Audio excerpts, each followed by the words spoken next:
एक छोटे से गांव में मीरा नाम की एक गरीब लड़की गोलगप्पे का ठेला लगाती थी। मीरा का छोटा सा ठेला एक छोटे से चौक पर लगाया जाता था, जहां गांव के लोग अक्सर आते जाते थे। गांव की गलियां संकरी और मिट्टी की थीं, लेकिन मीरा ने अपनी दुकान को हमेशा साफ और आकर्षक रखा।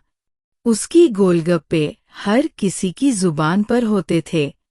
लोग कहते थे कि मीरा के गोलगप्पों का स्वाद अद्भुत होता था, खस्ता, मसालेदार और तीखा, बिल्कुल वैसा जैसा किसी ने खाया हो। लेकिन मीरा को कम ग्राहक मिलते थे।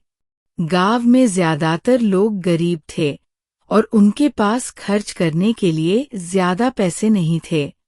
हर दिन मीरा उम्मीद से बैठी रहती, सोचती, कभी तो मेरी मेहनत रंग लाएगी।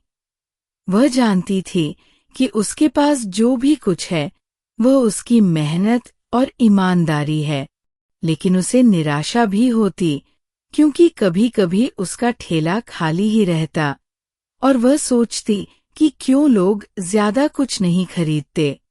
मीरा के पास छोटे बच्चे अक्सर आते थे, जिनकी आंखों में गोलगप्पे खाने की इच्छा साफ दिखाई देती थी।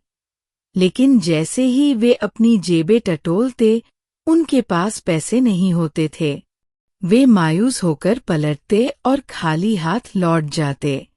एक छोटे से गांव में मीरा नाम की एक गरीब लड़की गोलगप्पे का ठेला लगाती थी। मीरा का छोटा सा ठेला एक छोटे से चौक पर लगाया जाता था, जहां गांव के लोग अक्सर आते जाते थे। गांव की गलियां संकरी और मिट्टी की थीं, लेकिन मीरा ने अपनी दुकान को हमेशा साफ और आकर्षक रखा। उसकी गोलगप्पे हर किसी की जुबान पर होते थे। लोग कहते थे कि मीरा के गोलगप्पों का स्वाद अद्भुत होता था, खस्ता, मसालेदार और तीखा, बिल्कुल वैसा जैसा किसी ने खाया हो। लेकिन मीरा को कम ग्राहक मिलते थे। गांव में ज्यादातर लोग गरीब थे और उनके पास खर्च करने के लिए ज्यादा पैसे नहीं थे। हर दिन मीरा उम्मीद से बैठी रहती, सोचती, कभी तो मेरी मेहनत रंग लाएगी।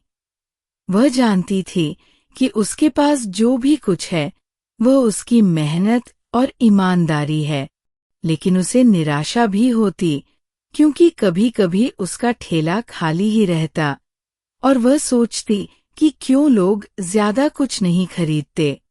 मीरा के पास छोटे बच्चे अक्सर आते थे, जिनकी आंखों में गोलगप्पे खाने की इच्छा साफ दिखाई देती थी।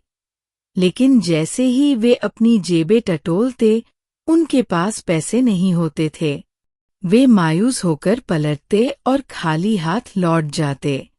कुछ समय बाद गांव के कुछ बड़े बुजुर्गों ने देखा कि मीरा बिना किसी भेदभाव के बच्चों को मुफ्त में गोलगप्पे खिला रही है। वे कुछ समय तक चुपचाप ये सब देख रहे थे, लेकिन फिर उनमें से एक बुजुर्ग ने आकर मीरा से कहा, मीरा, तुम ऐसे बच्चों को मुफ्त में खिलाओगी तो तुम्हारा नुकसान होगा। ये कारोबार है, इसमें नुकसान नहीं सहा जा सकता। लोग तुम्हारी दया का फायदा उठाएंगे और तुम्हें कभी सही मुनाफा नहीं मिलेगा। मीरा ने उसकी बातों को शांत भाव से सुना और फिर उत्तर दिया, मेरा नुकसान नहीं होगा।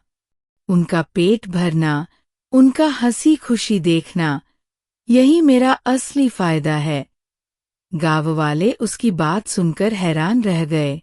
कुछ ने सोचा कि मीरा सही कह रही है, जबकि कुछ ने उसे नासमझ और लापरवाह समझा।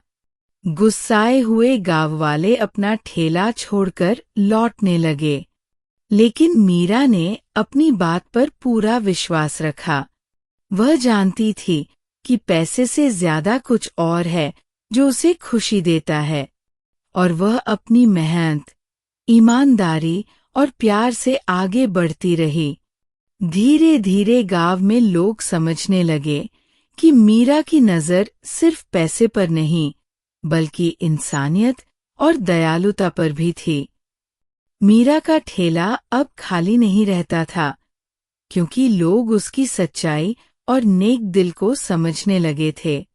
बच्चे फिर से आते और इस बार उनके पास पैसे होते हुए भी वे मीरा से गोलगप्पे मुफ्त में नहीं मांगते थे, क्योंकि वे जान चुके थे कि मीरा की मेहनत और प्यार का कद्र किया जाना चाहिए।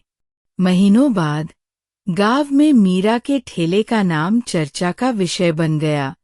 मीरा ने न केवल अपने ठेले का नाम रोशन किया, बल्कि ये भी साबित कर दिया कि अगर इंसानियत और मेहनत का सही मेल हो तो किसी भी रास्ते पर सफलता मिल सकती है।